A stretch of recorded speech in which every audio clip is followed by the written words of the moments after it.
Today we're going to talk about game theory, which is the second big mathematical foundation. So the first one was graph theory, which we saw from last week and before. Now game theory is a totally different thing. First, a few seconds of respect for the Ukrainians who are fighting for their freedom and for our freedom. Thank you. So this whole course is about interactions of humans on big networks. And the two foundations are graph theory and game theory. Okay, so let me just give some context. Last week and before, we saw graphs and how they evolve, social networks, and combining graph theory and sociology, psychology of humans. And there's homophily, so people are similar to the friends. There's closure, so there's evolution. New friend links. There's balance, we have enemies. Enemies and friends are forming. That was all last week. Today I want to talk about the other big foundation, which is game theory. Now we're still talking about networks, social networks, but now we have interactions between people. People are going to interact. And so this is combining another area of mathematics called game theory, again with sociology, human psychology.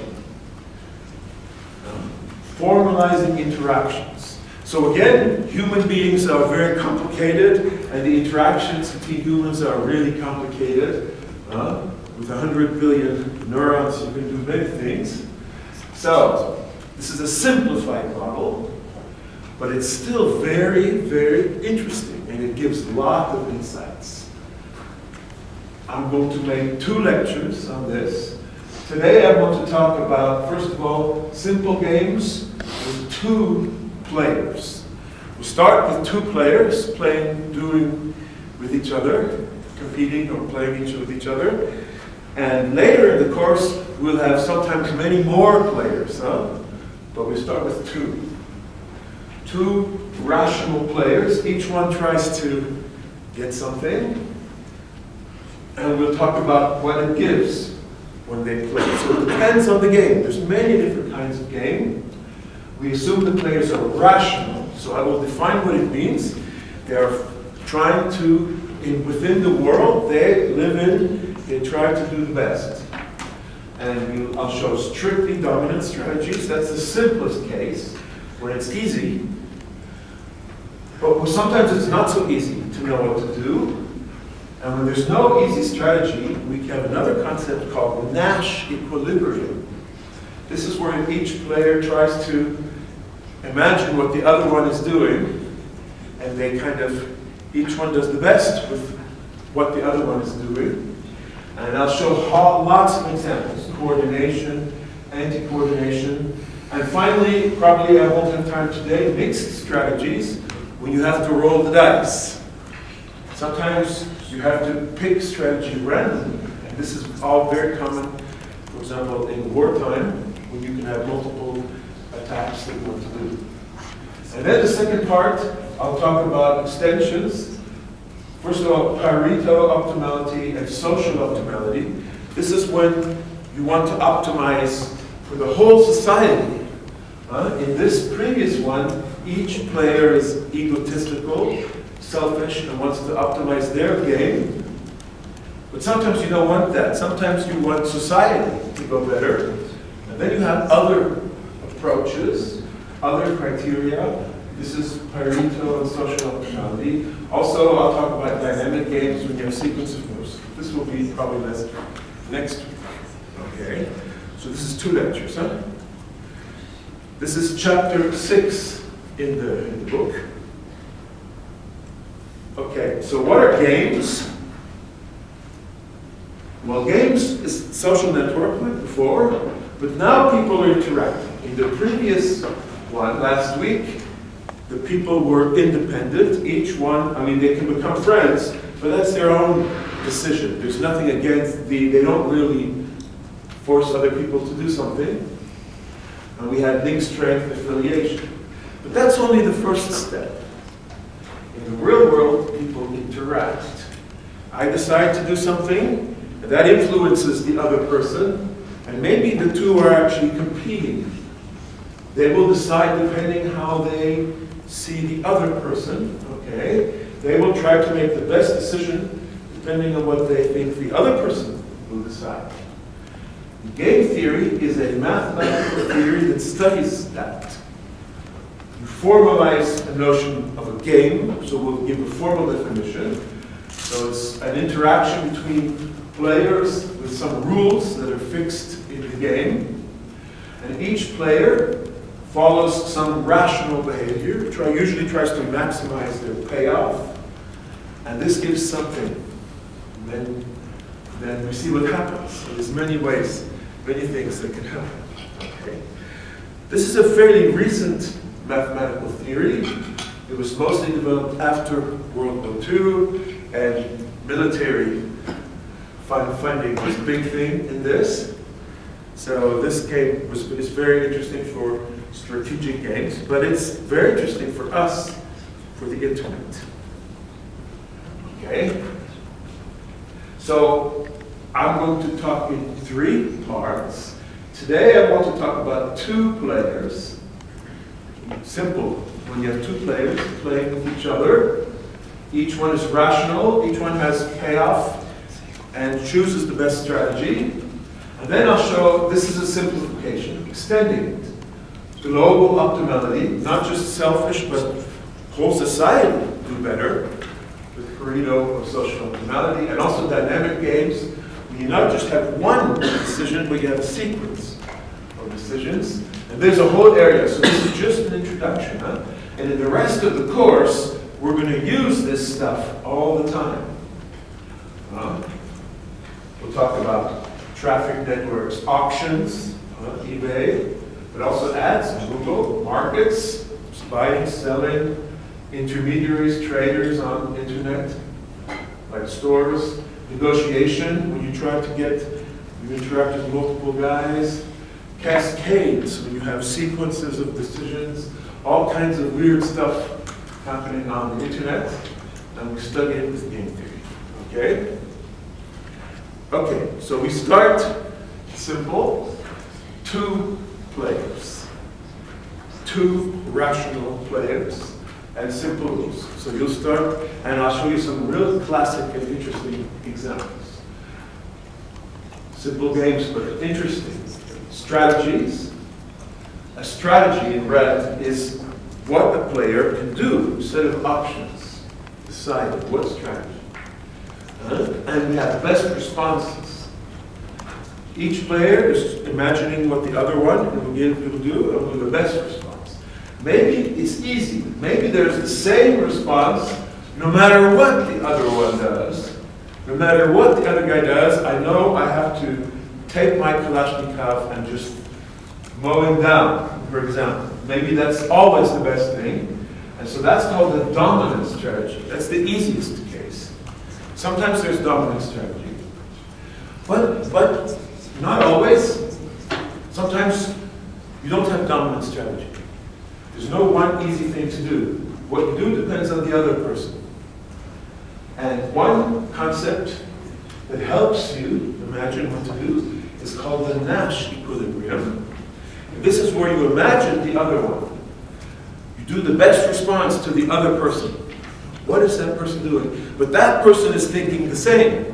That person wants to do best response to you. So you have like a cyclic dependency. That gives you Nash equilibrium, so I'll talk about that. And sometimes you have more than one Nash equilibrium, so it gets harder. And I'll talk about some interesting games called coordination games, and also anti-coordination games. Here's the goal is that the players work together, actually. Here's the thing that we're aiming.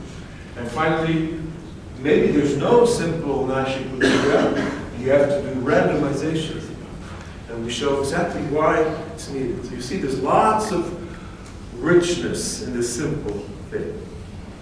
Okay, let me go back now to the example we saw in the first lecture.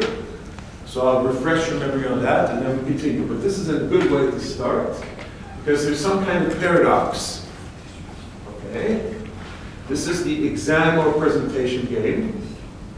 Remember how we defined this table, the payoff matrix. On the left, it's one player, and on the top, it's the other player. Each player has two possible things, strategies. Either I prepare for the presentation or I study for the exam, and my partner has the same decision. Okay? So the two players here are students, and tomorrow they have to make a presentation together, but they also each have individual exams. So they have something that's together and something that's individual. But they don't have so much time, so this is simplified. So they can either study for the exam, forget the presentation, or prepare the presentation and not study. And then there's the payoff. If you study for the exam, you get good points there. Okay? For the presentation, if both do it, then you get 100%. But if only one of them does it, you both get 92%. But if neither of you does it, you get lower. So there's a kind of tension, you see, that maybe I want to rely on the other guy to do the presentation, and I will study for the exam, okay? But the other person then will get less points, okay? And the total grade is the average of the two. So you can, it depends on the exact numbers, and the actual, what happens really will change. So here, the first number is my payoff. The second number is the partner's payoff. Okay? So let me make a diagram, a kind of a schema here. So here's the payoff matrix. So here in each box we have two numbers. So here we have player 1, here we have player 2. Here we have the strategy. Strategy 1, strategy 2, strategy 1, strategy 2. Now, what do I do? Well, I can compare. If I have to decide, so I'm player 1, I have to decide S1 or S2. So basically I can compare, I'm using different colors.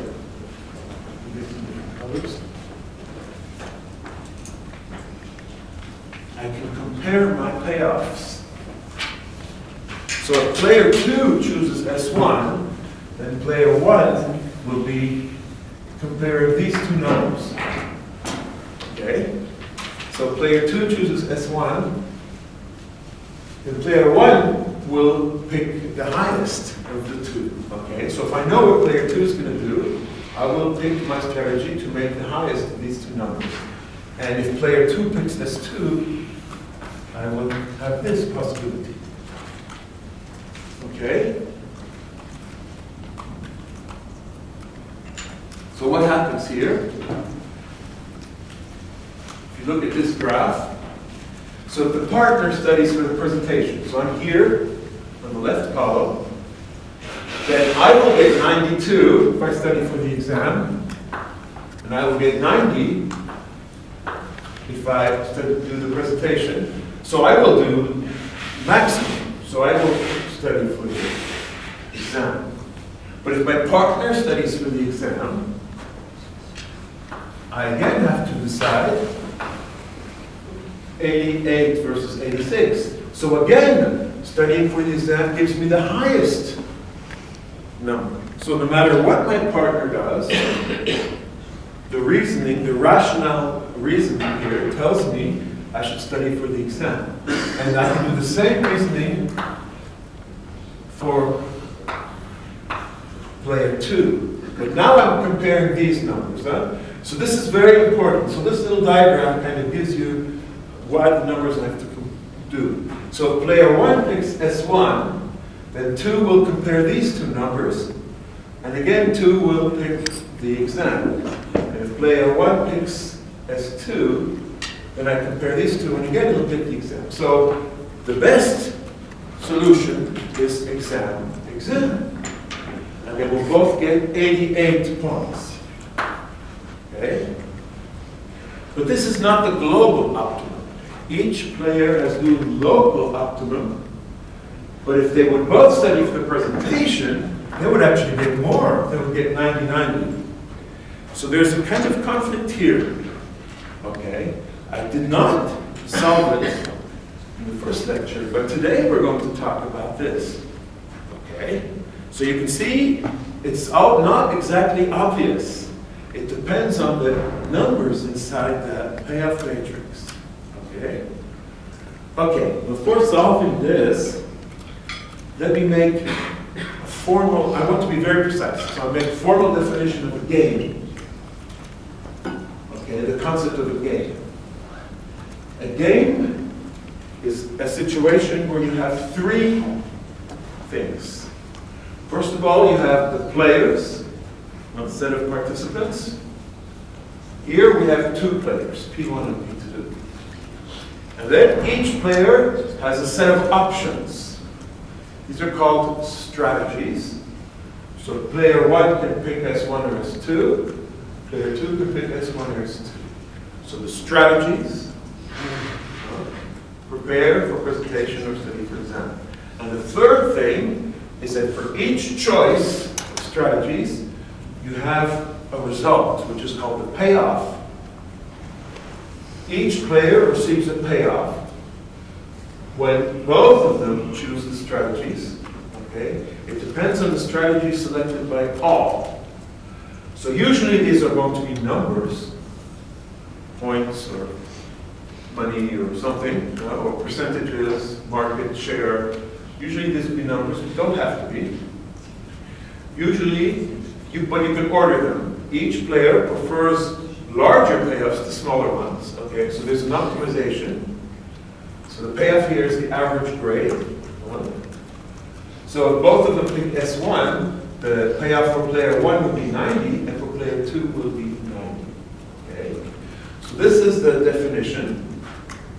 We will start with two players. Each player only plays once. Okay, so each one decides one strategy. If you do sequence, that's another, it's more complicated. So start with simple case. They do once. Okay, and it's simultaneous and independent. So they don't talk to each other when they decide. Each one is sitting in the little corner and decides. And they decide simultaneously, and then they come together and see what the result is. Okay. This is called one-shot games. This is the simplest case, but it's still actually very interesting. You can have games that are sequential over time, like a chess game or whatever, or even a war, where each side is doing multiple tactical moves. Okay? That actually makes it also more complicated. That's something we'll see later. So this is the simple case. There's one decision. Okay? So that's how it works. And there's some assumptions. So this is very important. It really depends exactly on what the assumptions are. You have to be very clear and very precise. The best strategy depends critically on the assumptions. So there's three assumptions here. The first one is that the payoff is the only thing that the player cares about.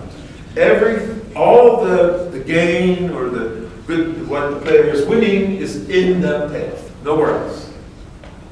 Okay? So let's say we want an altruistic player that helps the other guy. Altruism.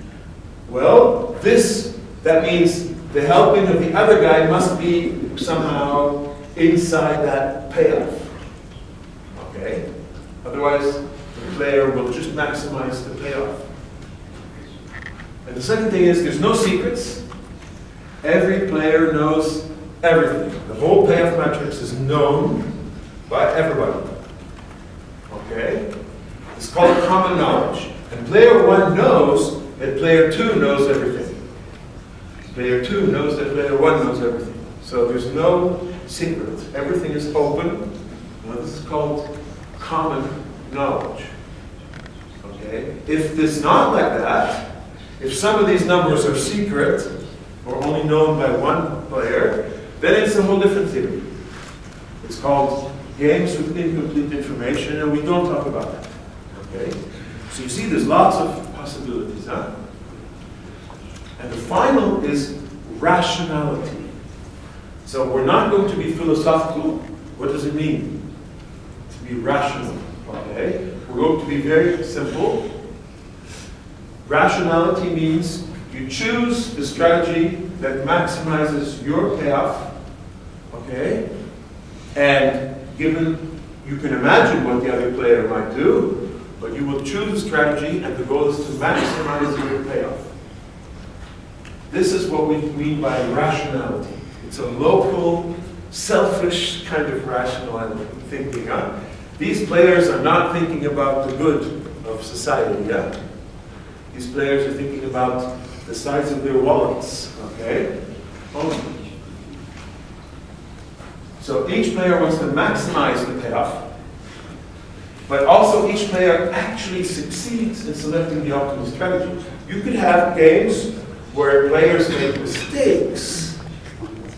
In the real world, people sometimes make mistakes. Here, no mistakes. The player will always succeed in selecting the optimal strategy. Okay? So you see, we're being very precise here. Okay? Okay.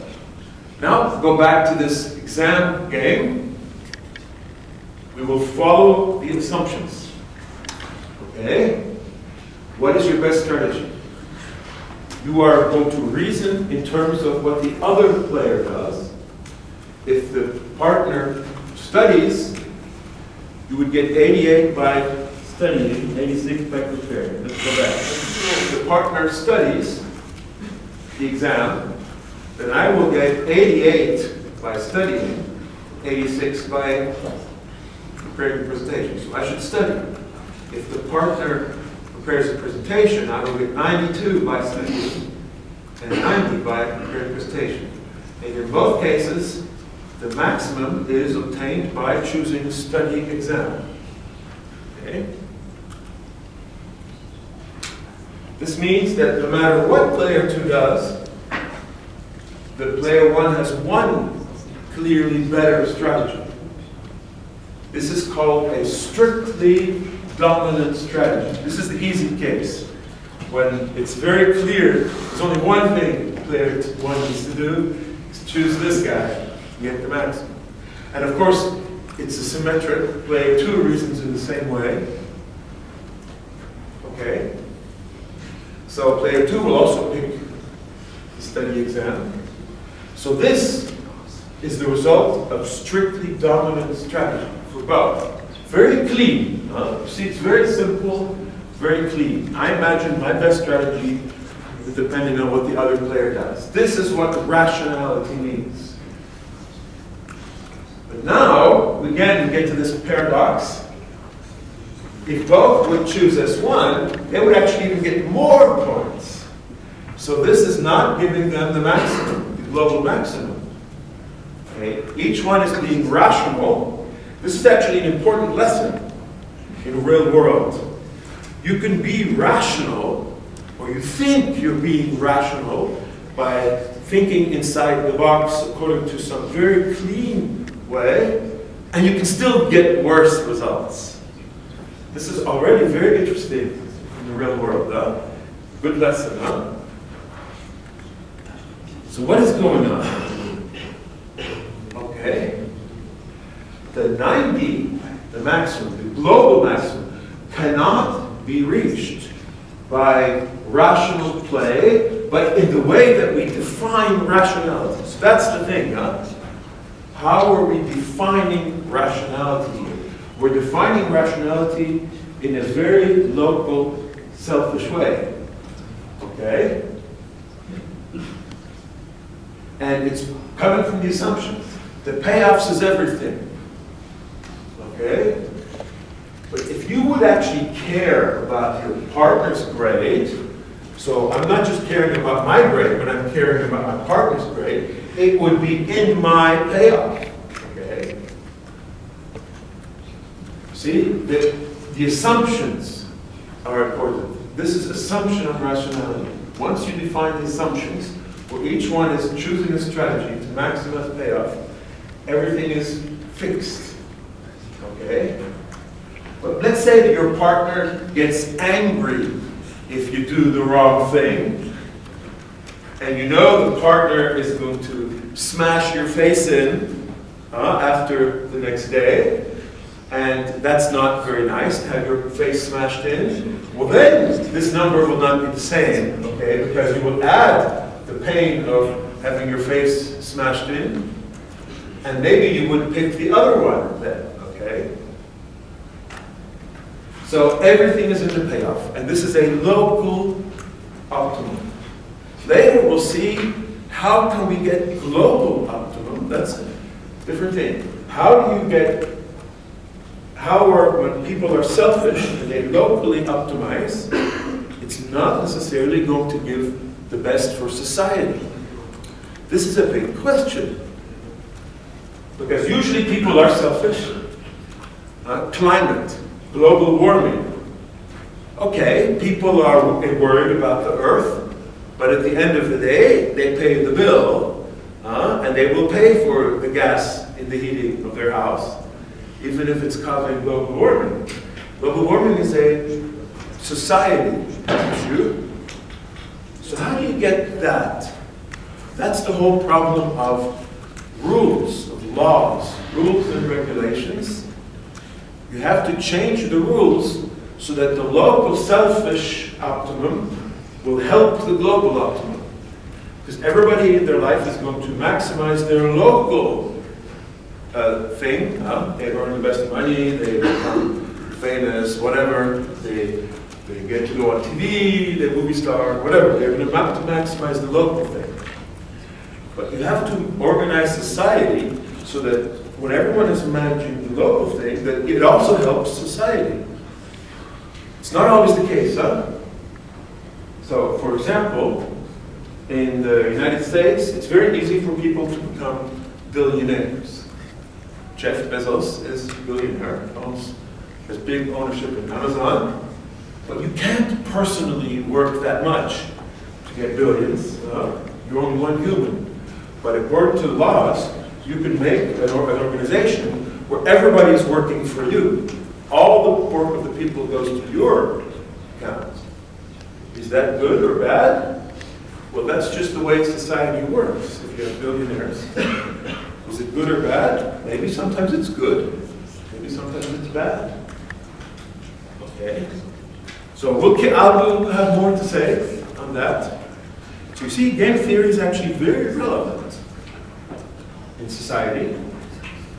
And I'm not sure, have you ever heard of a guy named Yanis Varoufakis?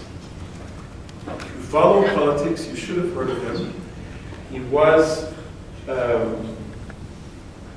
finance minister in Greece, and he's very socially conscious. But he still has like blogs and stuff, but he used to be very, very powerful politician, but he's not anymore. But he's also a researcher in game theory. So he's actually wrote a book on applying game theory to economics. If you want to organize society so that the laws help society, not just people, it's good to understand something like game theory. Okay, so let me go back now to some more examples. This is a famous example, which is similar to the study and presentation example, but it's more pure in some way. This is a famous one called Prisoner's Dilemma. And you can find a lot on the web on this. If you look it up, it's a huge discussion. So, Prisoner's Dilemma. There's a crime, a murder or something, and there's two suspects. Suspect 1 and Suspect 2. And they're interrogated separately because, of course, the police knows that it's much better that when you interrogate them separately, because maybe there's a contradiction in what they say, so they're interrogated separately. And each one has a possibility. Either Suspect 1 will not confess, say, no, I didn't do anything, or will confess. Say, yes, I'm guilty. Okay. And this is the payoff. Okay. Okay? Now, if both of them do not confess, then the prosecutor has no proof, but they will still have some small punishment because they resist arrest. So they will get 1 year sentence. That payoff is -1. Huh? So the payoff will be the number, it's the number of, it's negative, so it's the number of years. So the bigger number is better. The bigger number means you are less years in prison. So it's actually the negative of the number of years in prison. So again, the bigger payoff is better because you're less in prison, okay? So they will get each 1 year in prison if they don't confess. Okay? But assume that one of them confesses and the other does not. Oh, I'm guilty. So the confessor is going to get a reward. Oh, you're a nice guy, you confessed. But the confessor says, we both did it, you know, this is how we did it, and so we're both guilty. So the confessor, because they confessed, will be released with very low punishment, 0 in this case. They will be released, but the other guy will get 10 years in prison. Oof. So of course he's not happy. The first thing he does when he gets out of prison, he wants to find his collaborator, but let's not think about that. So the first guy gets released because he confessed. So if suspect 2 does not confess, then I should confess because I will be released. No? But now if both confess, then they will both be punished. But because they both confessed, that the punishment will be somewhat lighter if they confess. So they will both get 4 years in prison. Okay?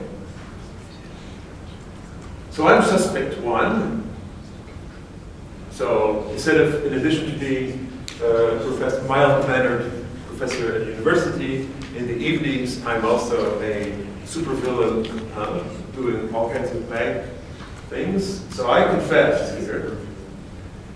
So what should I do if I'm suspect 1? Okay, we can reason now in the same way we've reasoned before. Depends on what the other guy has, rationality. If suspect 2 does not confess, then I will get 0 punishment if I confess. So I should confess. If suspect 2 confesses, I will get 10 years if I don't confess, but only 4 years if I do confess. So in all cases, the best thing for me is to confess. So I confess. And suspect 2 thinks the same. It's symmetric, huh? So suspect 2, what should suspect 2 do? If suspect 1 does not confess, then 2. Now I'm comparing the second numbers. That's 0 and -1, these two. So I should confess again. But if suspect 1 confesses, I'm comparing -10 and -4, so I should confess. So the rational reasoning is both confess.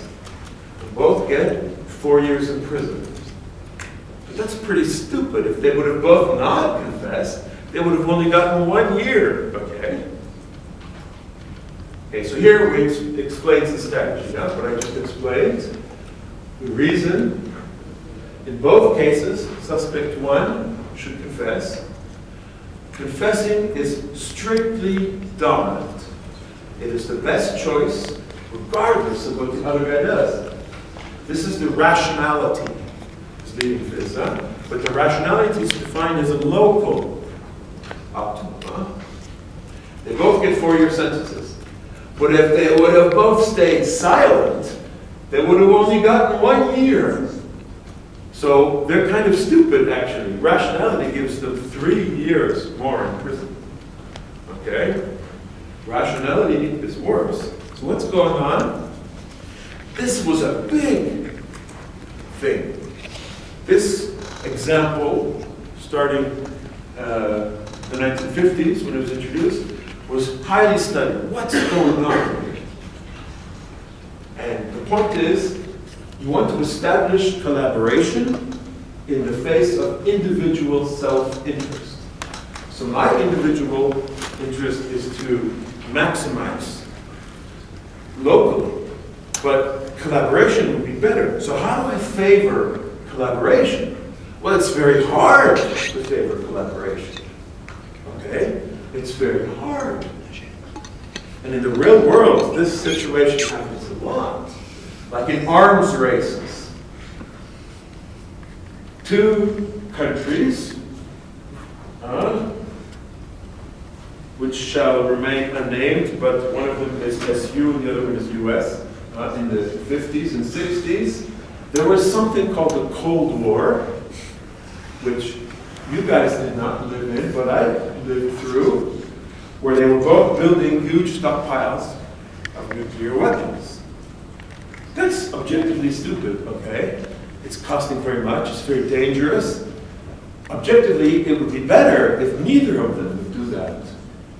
Okay, so each one of them is doing this selfish decision. Okay, it's an arms race is an example of this. Oh, here, this is another example that happens a lot. Performance-enhancing drugs. Athletes are very, very tempted to do this. Okay, there was this guy who won the Tour de France so many times, and all of his life is now destroyed because they took it all away from him. Right? You know who I'm talking about. So here's athlete 1, athlete 2. Two strategies. Don't use drugs or use drugs. But selfishly, if this guy does not use drugs, then I will do better if I use drugs. Okay? But if this guy uses drugs, I have to use drugs just to be the same. If I don't use drugs, I'm disadvantaged. So in all cases, I use drugs. It's the same as a prisoner dilemma. But the result is that they're both the same, but it would be better if they would not use drugs for many reasons. First of all, you don't get long-term harm. You don't use drugs, either of them. Of course, there's no chance of getting caught if you're here. Here you might get caught. So not using is better, but that rational reasoning forces them to do this. It's pretty nasty, huh? How do you avoid that? This is one of the big questions of game theory. How do you avoid the prisoner's dilemma? Because it happens so much. One way, well, you have to change the rules. You have to change something, okay? You can change the payoff to take collaboration into account. Okay? Somehow. Or you change somehow the payoff values. So there's many ways. In fact, it's a very delicate thing. Small changes in the numbers, and there's no more prisoner's dilemma. So here's a variation of the exam and presentation game. There's only one difference. Let's make the exam easier. You get 100 if you study, and even if you don't study, you'll get 96. I'm sure lots of people would love that, huh? Well, if you do that, there's no prisoner's dilemma anymore. If you do that, if you make the exam easier, look what happens. 98 versus 96, 94 versus 92. Both of them are going to choose presentation.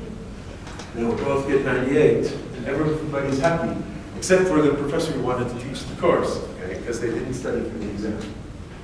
So this small change in the numbers gets rid of it. You see, it's kind of a delicate thing, okay? Okay, let's make a little bit of formalization here. So we've shown some examples. I just want to make it a little bit formal. Here we have a payoff matrix. Player 1, player 2, strategies. Each box has a pair. So the payoff for 1 and the payoff for 2. Okay? So there's the game corresponds to a pair of strategies. ST. Player 1 chooses S, player 2 chooses T. Then player 1 wins P1, and player 2 wins P2. So the P1 and P2 are like functions of two arguments. Huh? P1 is a function of ST, player to player 1, P2 is a function of ST. Now we can actually strictly define what is the best response and then a dominant strategy. Yeah? S is the best response if the payoff is always going to be bigger or equal. S is better, best response is no matter if I do S prime, P1 will be greater or equal than P1 prime. So is the best response to T, okay? So given T, P1 is bigger than P1 prime, or equal. That's best. If it's strictly greater, then it's called a strict best response. Okay, you can see it's very easy to formalize it. Yeah? And then we can define a strategy that is strictly dominant. Is there one strategy that is a strict best response to every strategy of the other player? So is there one strategy, S, that is always better for every possibility, T? Okay? If so, that is a strictly dominant strategy. Okay? Prisoner's Dilemma is actually a very simple game. Both players have a strictly dominant strategy. Analysis is simple. Okay? But in fact, most games are not so simple. Prisoner's Dilemma is actually a very simple game. Most games are actually not that simple. So here's the thing, that sometimes games have only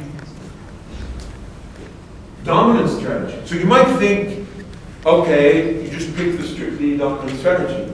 But we'll see, I'll show you many examples. It's not so simple. Sometimes the strategy is dominant but not strict. Maybe only one player has a strictly dominant strategy. Maybe 0 players, nobody has a strictly dominant strategy. And I'll show you some examples of that. Here's another game. So I'm going to show you many, many examples down here. Only one player here has a strictly dominant strategy. So there's a story. I have 2 companies, firm 1 and firm 2. And the payoff is the percentage of the market share. 48%, 12%. Okay? Each firm has a decision. Do I make a low-priced product or upscale product or elite product?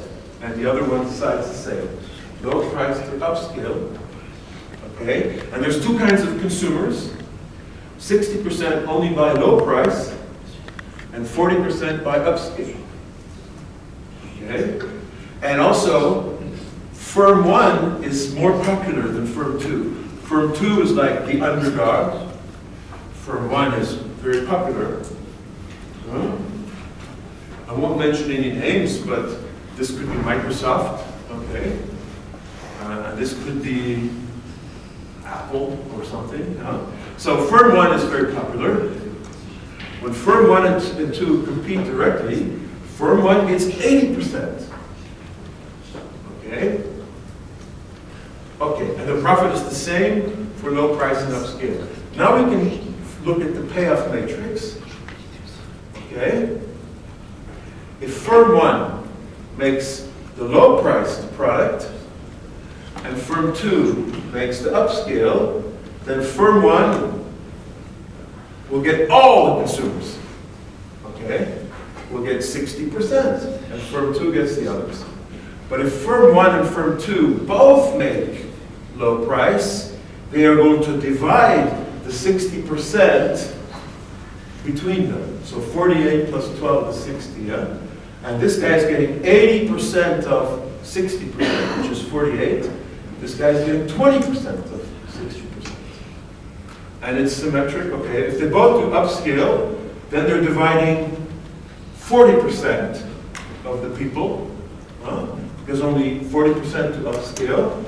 So that means the 40% divides into 32% and 8%. 80% and 20%. You see how the numbers are calculated? So what happens? What are the strategies? Let's look at firm 1. So that's the red curves. If firm 2 does low priced, Okay? Firm 1 should do low price. It's bigger payoff. If firm 2 does upscale, firm 1 also should do low price. So firm 1 has a strictly dominant strategy. Do low price. Okay? Here. But what about firm 2? Okay, this is the blue one. So let's look at firm 2. If firm 1 decides no price, then we have 12 versus 40. If firm 1 does upscale, we have 60 versus 8. So it's not dominant. Here we have 40, which is bigger, but here we have 60. So it's not the same, huh? There's no one strategy, no dominant strategy. Firm 2 does not have a dominant strategy. So what should they do? We can't just say dominant because there's no dominant. So it's very easy. This is an easy case. Firm 1 has a dominant strategy, so they will do that. So firm 1 will decide low price, if irrational. So firm 2 can assume that firm 1 will do low price. So firm 2 will then do upscale. Okay? And they will both be, and they will be in this case. So there's some intuition, huh? Firm 1 is so strong, and they get 80% of the sales, they can just ignore firm 2. But firm 2 cannot ignore firm 1. Firm 2 should stay away from firm 1. So it's interesting, because this square is kind of where Apple and Microsoft are sitting, yeah? So Apple has the upscale market, and Microsoft has the low price market. So this is an example with one dominant strategy. Okay, but maybe there's no strictly dominant strategies. Then we have to be smarter. So you see, it gets more and more interesting as we go up. We have to look farther. This is a new concept called Nash equilibrium. Neither player has a strictly dominant strategy. Neither one. So it's not obvious what you do. There's no one thing. Somehow it's different. How do we reason? We need some way to predict what the other players will do. Okay, so the Nash equilibrium gives you one possibility. The Nash equilibrium is a kind of recursive connection. Okay? Each player's strategy is best response to the other. Okay, that seems very weird when you say it like that, but I will show you some examples. Okay? But maybe I make a break now, and after the break we'll talk about Nash equilibrium. Okay, we're finished. So now I want to talk about a more subtle thing, when there's no simple dominant strategy. What happens when things are not so simple?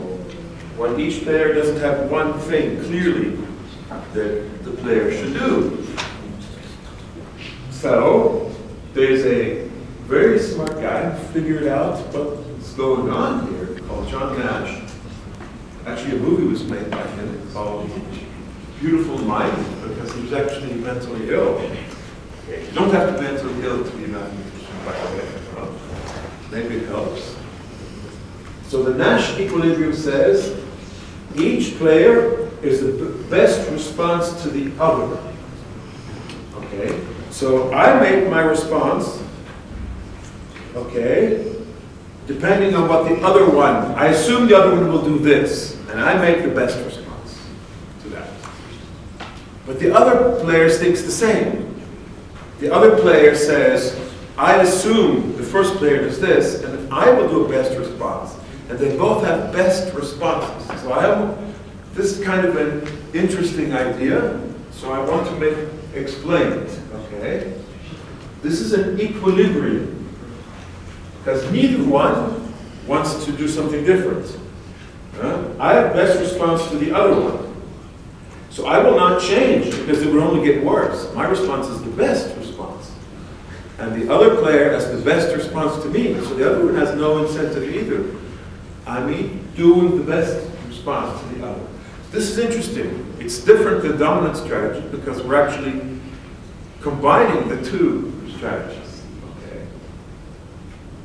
But it's not so simple because it's possible for a game to have one Nash equilibrium. That means there's one box where it's the best response to the other, but maybe the game can have more than one.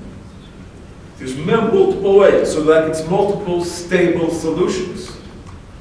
In the real world also happens. How do you choose? Okay, so all that's a little bit theoretical. Let's show some examples now. Okay, so here's an example. Now, let's now make a game with 3 strategies. Still 2 players, but 3. Later on, we'll show again games with 2. So the Nash doesn't need 3 strategies, huh?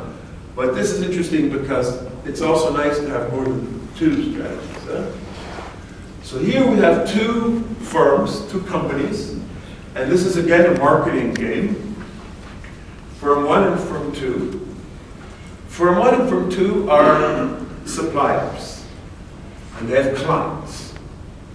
Firm 1 is making chips, and is selling chips, and firm 2 also.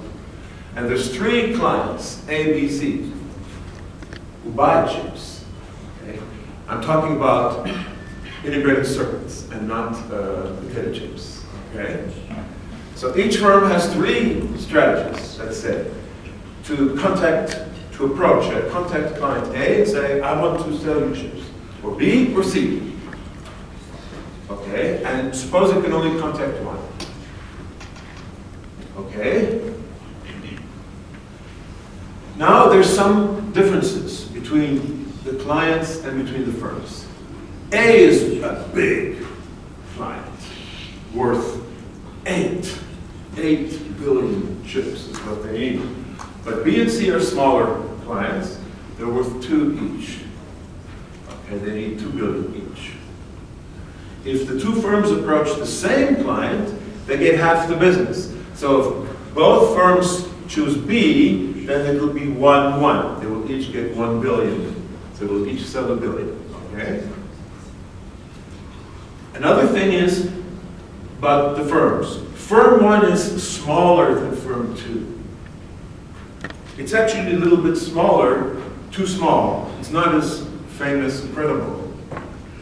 If it tries to attract business by itself, on its own, it gets nothing. But if both firms approach a client, then the fact that they're together somehow makes firm 1 seem credible. It's like the same position as firm 2, and they both get things. But firm 1 cannot get business on its own. Okay? Okay? So what happens is, if firm 1 is too small, okay? And the third rule is firm 2, if it goes to B or C, it gets the full business. So for example, if firm 2 goes to B and firm 1 goes to A, then it's 0-2. Firm 2 gets the full 2 billion. Okay? But A is too big, even for firm 2. Okay? A requires both. Okay? So if firm 2, okay, A requires both. So if firm 1, so in order to get the A, so if firm 2 approaches B, it gets both. Let's see, but if firm 1 approaches A, it gets 0. And if firm 2 approaches B, but if firm 1 approaches B and firm 2 approaches A, that's only 1 going to A. So it's 0-0. A requires both. So A requires both. And A is big. But firm 1 is too small. Okay, so it's kind of, there's differences between the firms and between the clients. So what are the strategies now for this game? Okay. Okay. So is there a dominant strategy? The dominant strategy means that it's the best no matter what the other one does. So if let's look at firm 1. If firm 2 chooses A, then firm 1 should choose A to get 4. If firm 2 chooses B, then firm 1 should choose 1. It's the max. If firm 2 chooses C, then firm 1 should choose 1. There's no one strategy there, okay? And it also goes in the opposite direction, okay?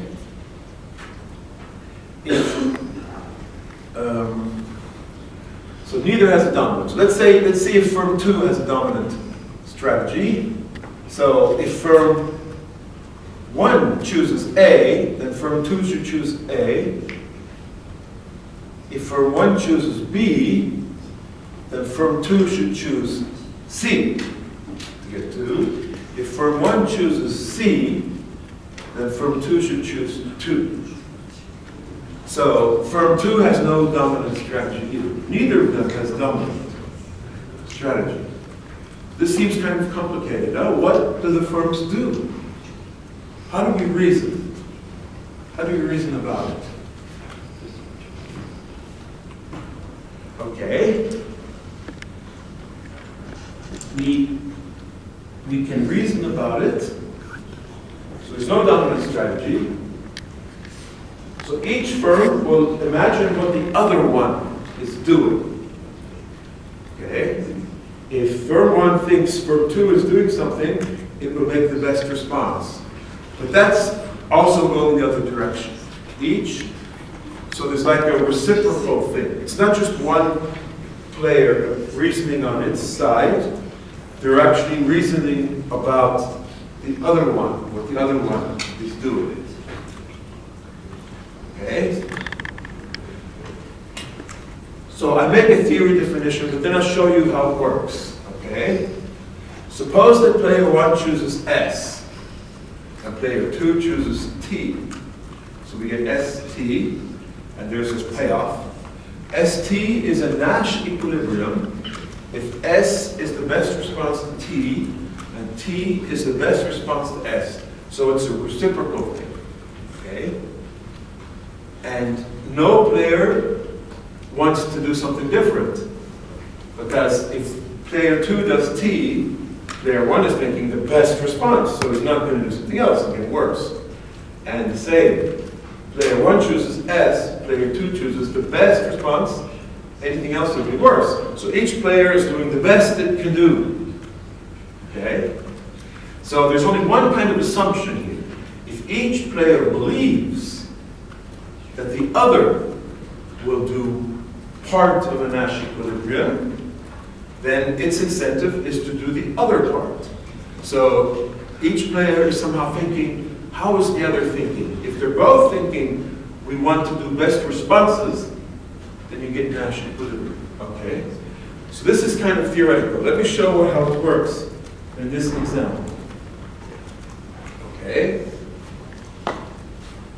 So let's say, so this is our example. Let's say firm 1 chooses A, and firm 2 chooses A. So then we get 4-4 as the payoff.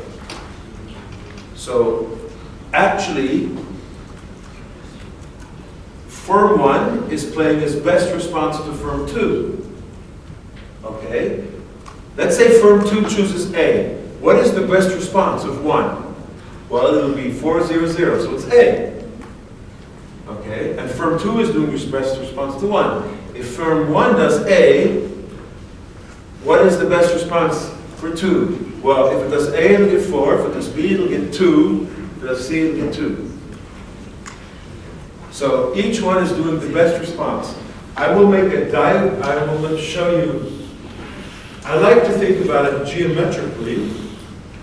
Okay, so let me make a geometrical diagram here.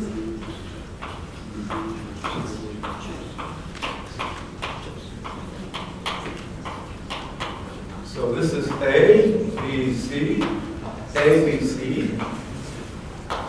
So here is the Nash equilibrium. How do we know it's Nash equilibrium? Well, because firm 1 is doing a best response to firm 2. So firm 2 chooses A. So firm 2 chooses this. So firm 1 has 3 possibilities, which are the green. These green ones. Okay? And this one is the max. So if firm 1 chooses A, sorry, firm 2 chooses A, then we're here. Then firm 1 will pick the best response. These 3 green things, it picks the highest number. It's logical, right? But we can think it the other direction too. Okay, if firm 1 chooses A, what does firm 2 do? Then we're here. Let me do like this. Firm 1 chooses A. Firm 2 has 3 possibilities. Well, the max will be here. You see, in each direction, the green and the red, the max is in the same place. So it's like a reciprocal best response. Huh? Firm 1 chooses A, B picks the best, which is here. Firm 2 chooses A, 1 picks the best, which is again here. So it's like each is choosing the best response to the other. Okay?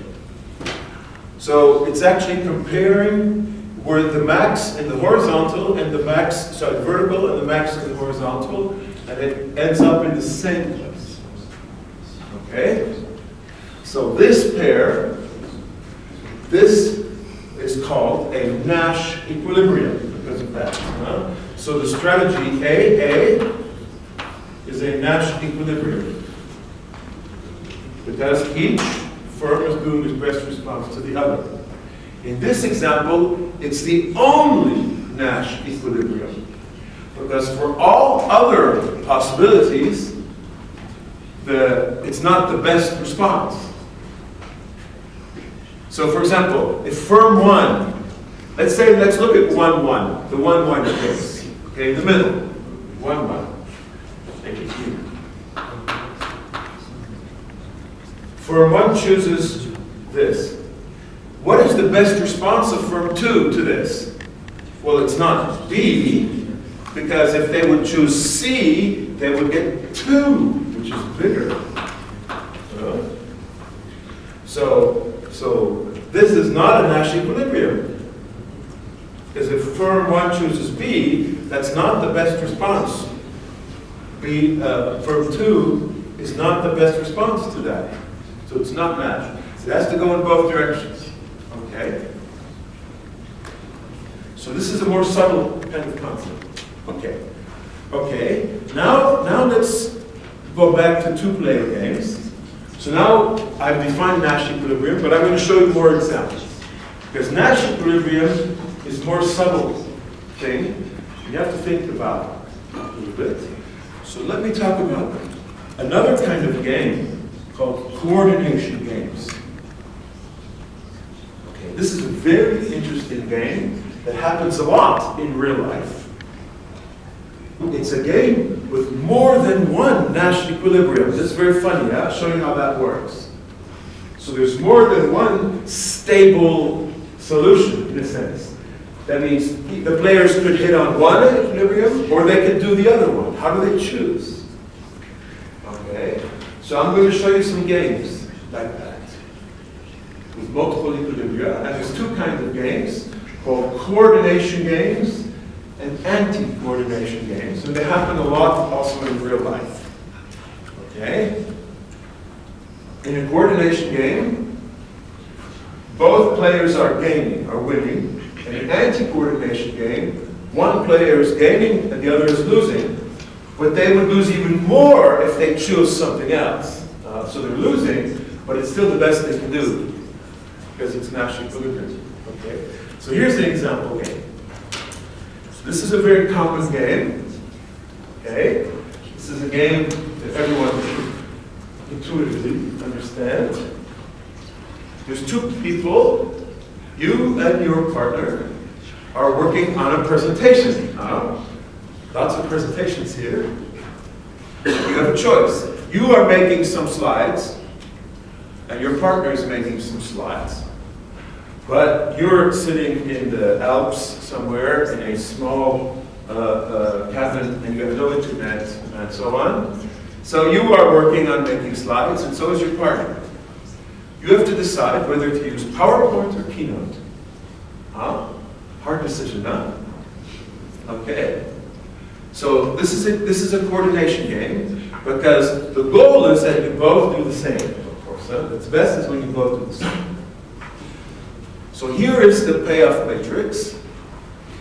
If you do PowerPoint and your partner does PowerPoint, you both gain. Ta-da, it's easy. You can bring your slides together, 1-1. And if you both do Keynote, you also both gain, 1-1.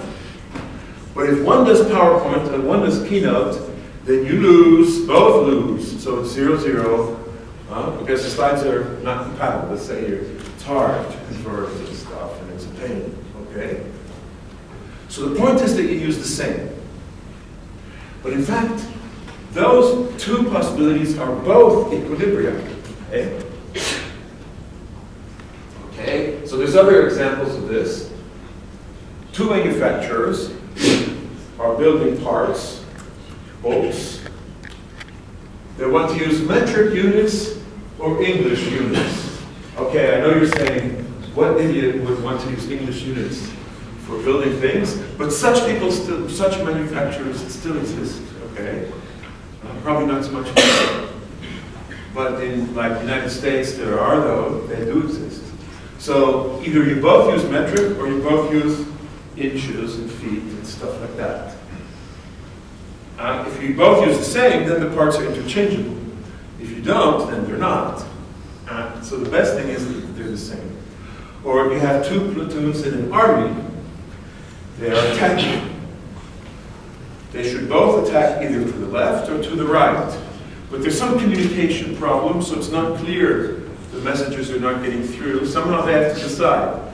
They both attack the left and the right. If they attack on different places, they lose. Okay? Or people trying to find each other in a crowded store.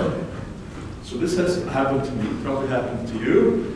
You're there, someone you know is in another part. You have to find each other. So what do you do? Well, you both go to the same part.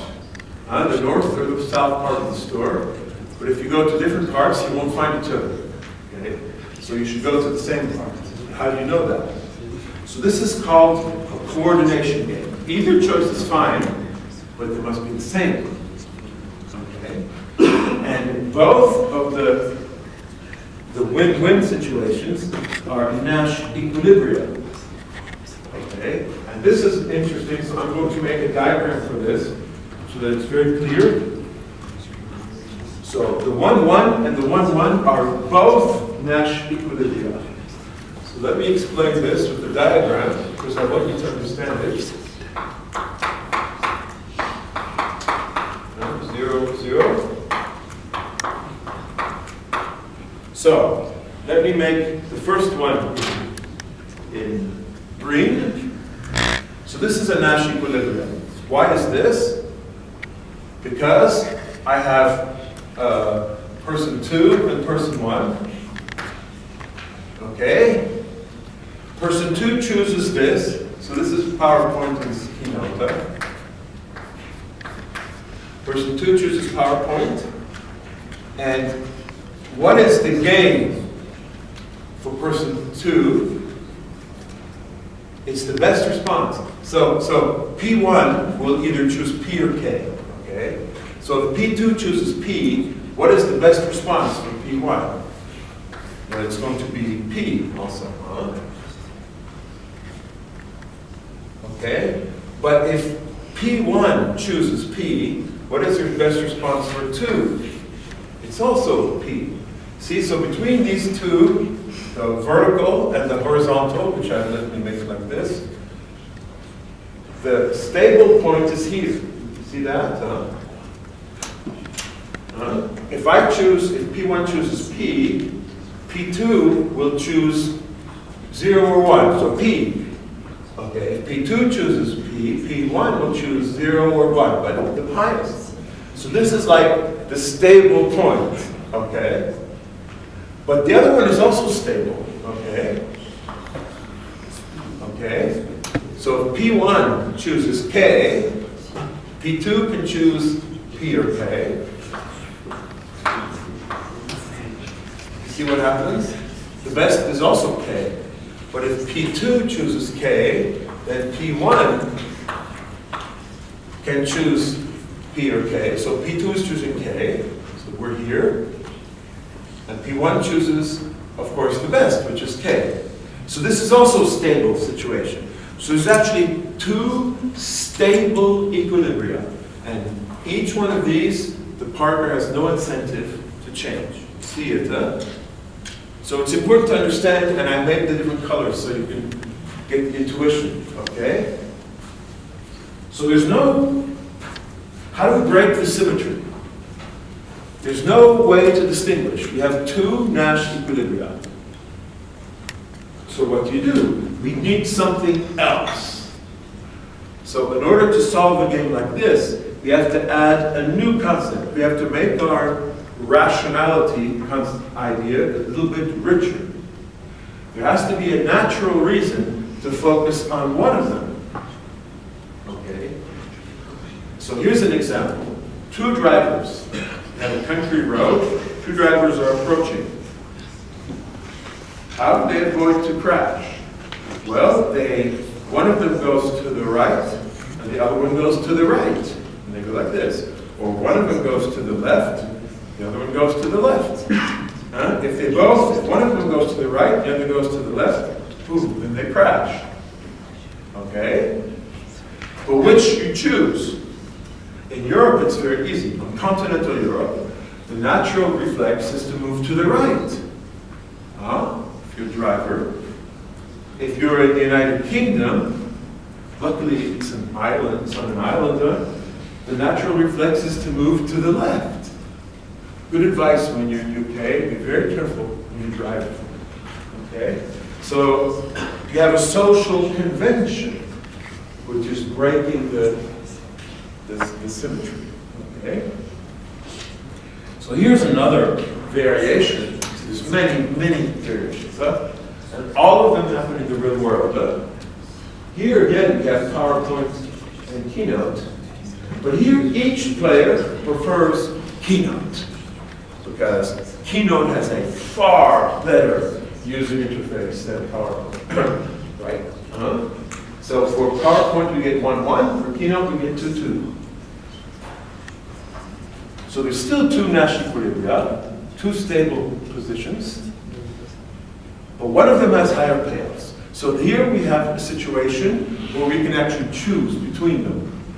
We can have each player choose the higher payoff. So a feature intrinsic to the game, the payoff, is used to predict the equilibrium. This is called focal points. If there's a way to focus on one of the equilibria and not the others. So we don't have to leave the game here, see?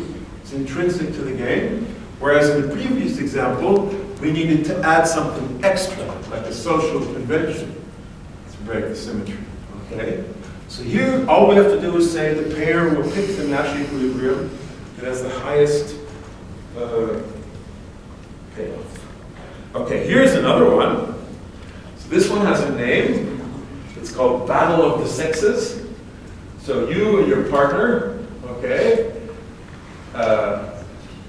So here is PowerPoint Keynote, but in fact, another you could say is husband and wife want to see a movie, and there's two possible movies, a romantic comedy or an action movie. So what do? You go see the romantic comedy or the action movie. So clearly the husband wants to see the romantic comedy, and the wife prefers to see Fast and Furious or something like that, okay? So if you go to you have to pick the same to get some payoff. So if both go to the romance, then one of them gets a higher payoff, because that one prefers the romantic comedy, whereas the action gives the other one higher payoff. So here it's with PowerPoint and Keynote. So you prefer Keynote, but the partner prefers PowerPoint. So there's still two stable Nash equilibria, but in one of them, one person is happier than the other. So and the other one, it's the opposite. So now it's not so easy again to choose. I mean, they're both getting positive payoff, but one of them is happier than the other. It's interesting. You see, there's lots of interesting variations on these games. So how do you choose? Well, let me figure that out. Here's another one, another variation. This is a famous one also. This is called Stag Hunt game. Actually, this game was invented by Jean-Jacques Rousseau. So if you read the works of Jean-Jacques Rousseau, you've heard of this guy, yeah? He actually invented this game. Of course, he didn't know game theory, but he talked about this. You have two hunters in a forest, and they're hunting, and they can either hunt a stag in French, un cerf, big animal with antlers, or they can hunt a hare, lièvre, small animal with big ears, okay? Stag or hare. Okay, and they're both hunting, they're both wandering around. Now, a stag is a big animal, and on their own, if they work together, they can catch the stag, and they get 4 payoff, 4, okay? But if they work by themselves, they can catch a hare, a small animal, okay? So if one of them hunts the hare, and the other one hunts the stag, then the guy who hunts the stag gets nothing, okay? Because he can't get the stag by himself. But the hunter who hunted the hare will find the hare and get 3 points, okay? So the hares can be caught one-on-one, but you need to work together to catch the stag. So it's kind of coordination, huh? In order to get the big animal, you need to work together, but if you don't work together, you will still win something. Still a hare or something you can cook a nice meal, but a stag, of course, is better in this situation. Okay? So this game has, again, 2 Nash equilibria. Okay? And you can figure it out. You can see how to figure it out. You have to go both directions. So stag, stag, and hare, hare. So let's look, if we look at stag, stag, here, the 4-4, okay? If hunter 1 hunts a stag, what is the best response of hunter 2? Well, it's 4 compared to 3, so it's stag, okay? If hunter 2 hunts the stag, what is the best response of hunter 1? It's 4 compared to 3 again, so it's stag. So each is best response to the other, okay? And the same for the hare, hare. If we're at hare, hare, here we're hare, hare, okay, 3-3. Hunter 2 is hunting a hare. Hunter 1 can either decide between 0 or 3. If the hunter 2 is hunting a hare, then it's no use hunting the stag, so you get 0. But you will get 3 if you hunt the hare. So 3-3 is also Nash equilibrium. See, it goes both ways. To check the Nash equilibrium, you have to check both directions. Okay? If the players miscoordinate, so they somehow don't coordinate, the one who is aiming high, the stag, the person who wants the stag, will get penalized, get 0, whereas the one aiming low will still get something. Okay?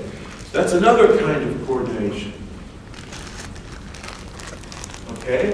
So this actually is similar, again, to prisoner's dilemma, or to the exam representation. Okay? If both players collaborate, they win something. But if they don't collaborate,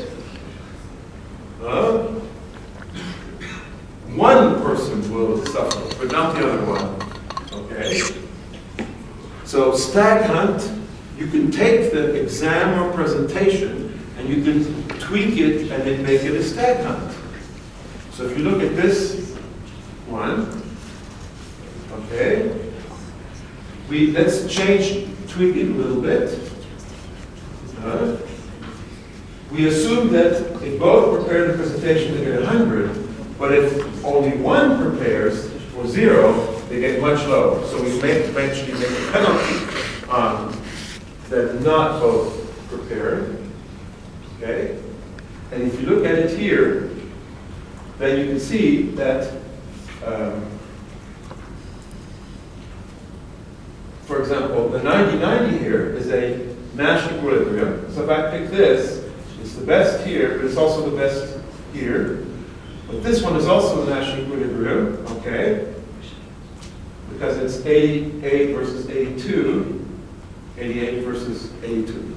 So we again have two Nash equilibria, okay? So the exam or presentation example, we can tweak it. So prisoner's dilemma and coordination games and Stag Hunt is all very close to each other, okay? Okay, let's now look at more kinds of games. You see there's lots and lots of kinds of games. This is also a case of multiple Nash equilibria. These are anti-coordination games, where there's penalties, okay?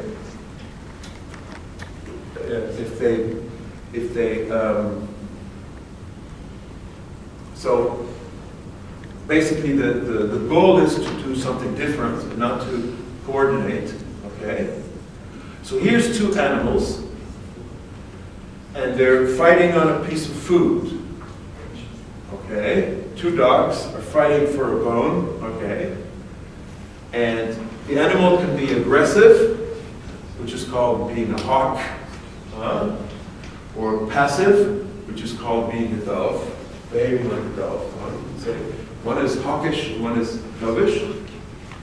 Okay? If they're both passive, if they're both very nice, they divide the bone into two pieces very nicely, 3-3. Okay? If one is aggressive and the other is passive, then the aggressive one gets most everything. Okay?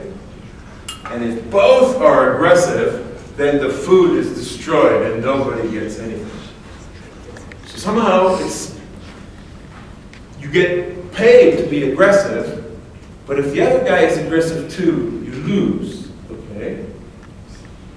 So this game is very interesting because it also has two Nash equilibria, dove-hawk and hawk-dove. Okay? So if I pick hawk, then the best response to that, 0-1, is dove. Okay? But if animal 2 picks dove, the best response, 3-5, is hawk. So 5-1, hawk-dove, is an equilibrium, and dove-hawk 2. So the two parts that are not on the diagonal are equilibria. So the equilibria is one being aggressive and one being passive. Okay. How do you know which one? Somebody is going to be aggressive, somebody is going to be passive. Okay? Now, there's applications. Let's say two countries are choosing whether to be aggressive or passive in their foreign policy. Okay.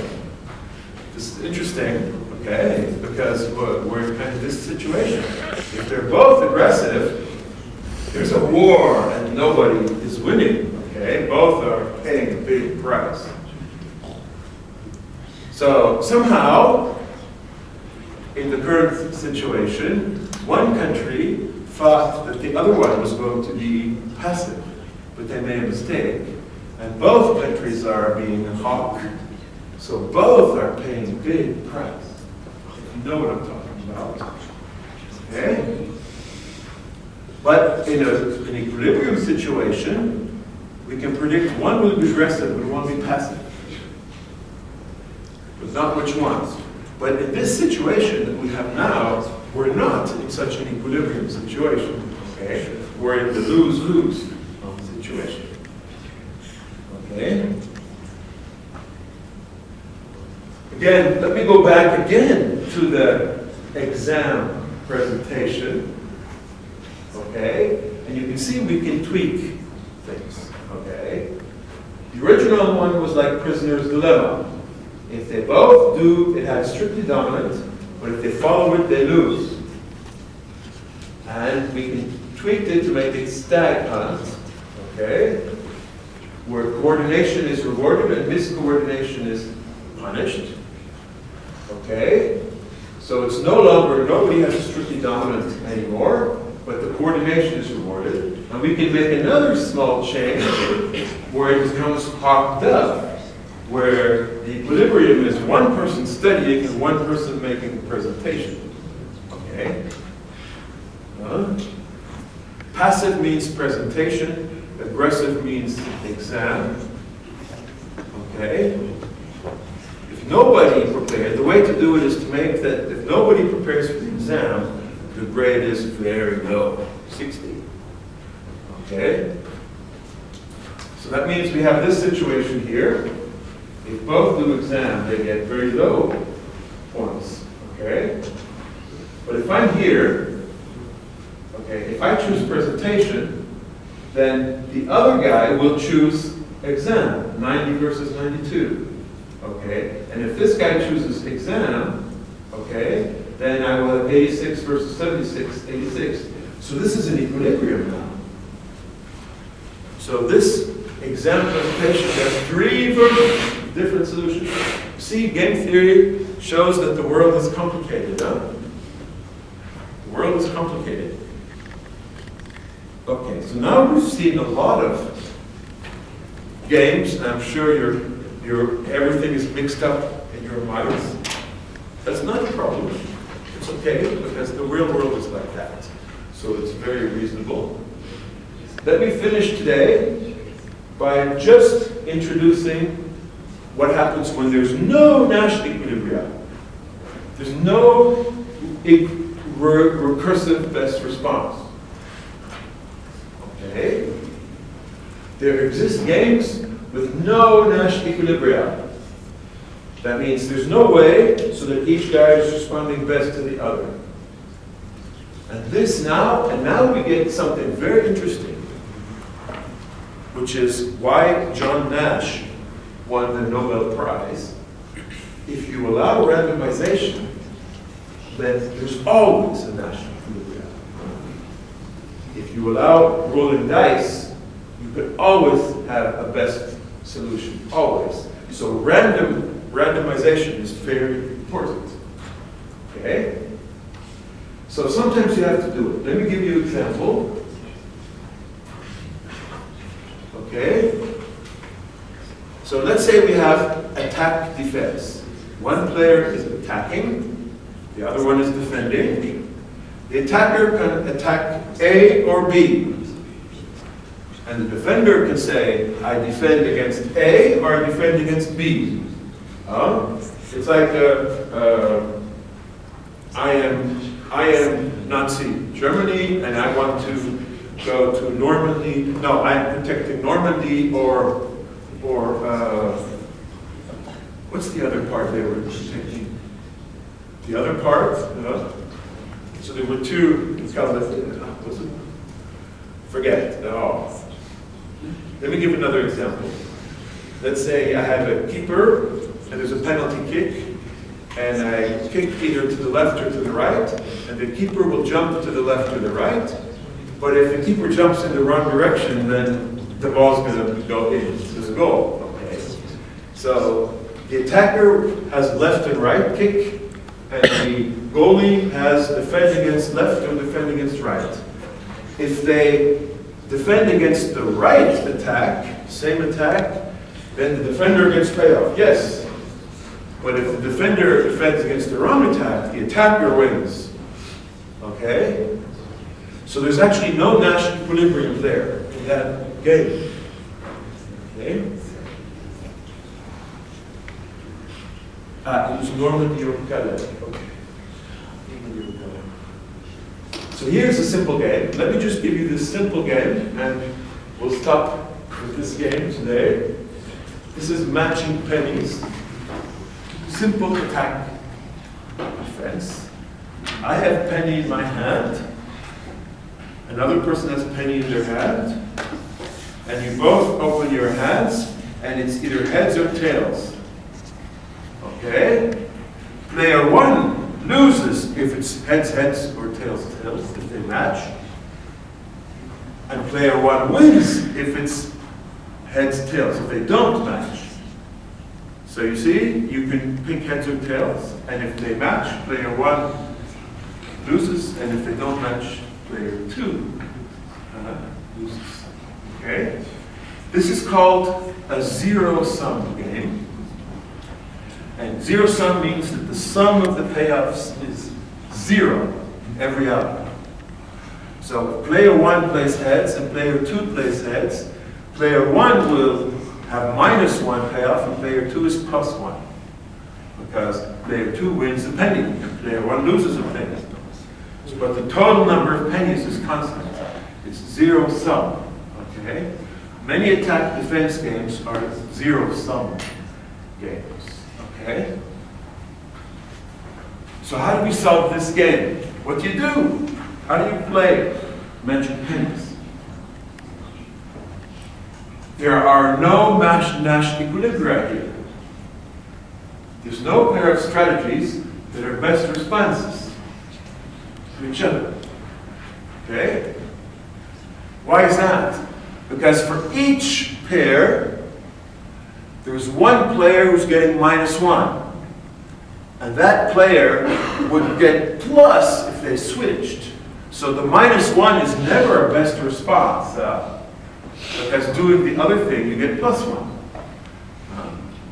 So there are no Nash equilibria. There's no pair strategies where each is a best response to the other. Because there's always a guy who's having -1.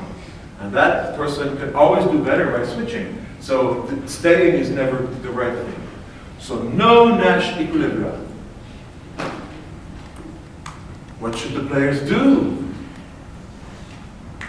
in this case?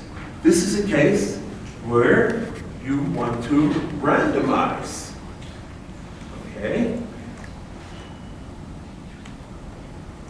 Okay, what we will do, we introduce random strategies.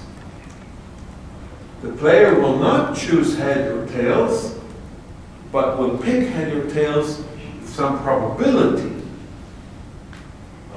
So you choose probability. I have some probability for picking heads, and some probability for picking tails. Okay? So the strategy is not heads or tails, but the strategy is a real number, p, between 0 and 1. It's the probability. So I have infinite possible strategies. So if my strategy is p, that means I choose heads with probability p, and tails with probability 1 minus p. Okay? And for player 2, I also have strategies, infinite number.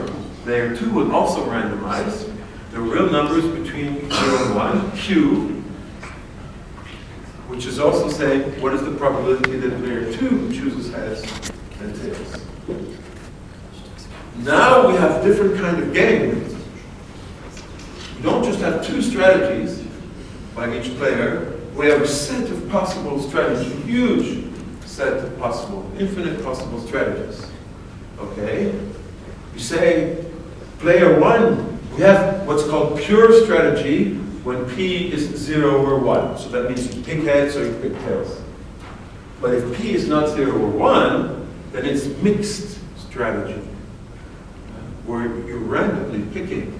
So this actually is really useful, and in real life, it's also very useful. Okay?